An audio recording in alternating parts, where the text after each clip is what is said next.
Hello everyone, pure Rani's किचनमध्ये आपल्या सर्वांचं स्वागत आहे. मी आज बनवणार आहे पालक अंडा करी. त्यासाठी लागणारं साहित्य आहे कोथिंबीर, टमाटर, लसूण, कांदा, काजू आणि पालक. हे सगळं साहित्य आपल्याला मिक्सरमधून वाटून घ्यायचे. लाल मिर्च पावडर, हळद, मिरची आणि काळी मिर्च पावडर हेही साहित्य आपल्याला लागणार आहे. चला तर मग सुरुवात करूया. मी एकीकडे अंडे उकडण्यासाठी ठेवलेले आहेत आणि दुसरीकडे आपली कढई गरम झालेली आहे. त्यामध्ये थोडंसं तेल टाकून घ्यायचं.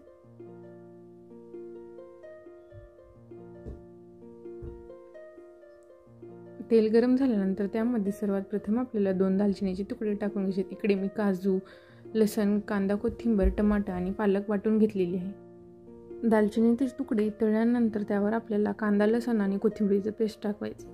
मी हे एकत्रच वाटून घेतलेलं आहे. कांदा, लसूण आणि कोथिंबीरीचं पेस्ट व्यवस्थित फ्राय झाल्यानंतर त्यामध्ये आपल्याला टमाटे टाकायचे. व्यवस्थित हलवून घ्यायचे जेणेकरून हे पेस्ट कढईला चिटकणार नाही. आता कांदा फ्राय झालेला आहे, त्यावर आपण दळून घेतलेले टमाटे टाकूया. याला व्यवस्थित हलवून घ्यायचे आणि आता आपले अंडे उकडलेले आहेत तर त्याला आपण चिलून घेऊया. असं व्यवस्थित अंडे चिलून घ्यायचे.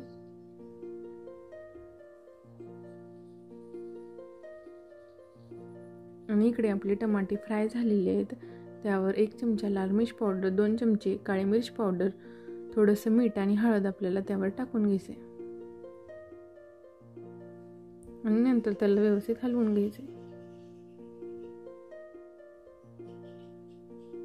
हे सगळं व्यवस्थित फ्राय झाल्यानंतर त्यावर आपल्याला दळून घेतलेली पालक टाकून घ्यायची आणि त्याला व्यवस्थित हलवून त्यामध्ये थोडंसं पाणी ॲड करून पालक चांगली शिजू द्यायची, नाहीतर ते चविष्ट लागणार नाही.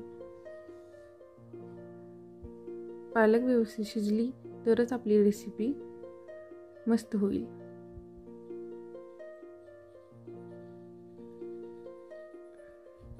अशा प्रकारे व्यवस्थित हलवून घ्यायचे आणि त्यानंतर आपल्याला त्यावर काजू दळून घेतलेलं पेस्ट टाकायचं आणि एकीकडे दुसऱ्या कढईत आपल्याला थोडंसं तेल टाकून अंडे फ्राय करून घ्यायचे. त्यामध्ये आपल्याला थोडीशी लाल मिर्च पावडर, मीठ आणि हळद टाकायचे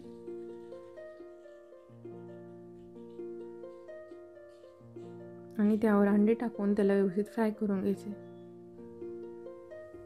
जेणेकरून अंड्याचं कवर खुसखुशीत होईल आणि त्याचा कलरही मस्त दिसेल.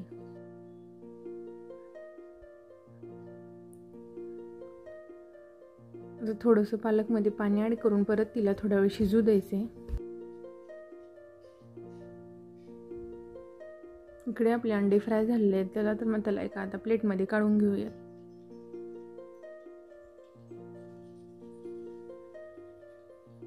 तुम्ही पाहू शकता किती मस्त कलर आलेला आहे. आणि इकडे आपली पालक शिजत आली आहे. पालक शिजल्यानंतर त्यामध्ये आपल्याला फ्राय केलेले अंडे टाकून 2 मिनिट शिजू द्यायचे.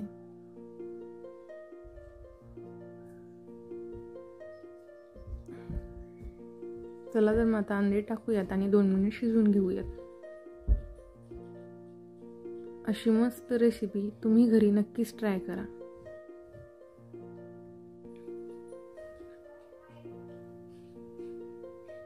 अशाच नवीन नवीन रेसिपीसाठी प्युअर राणीज किचनला सबस्क्राईब करा.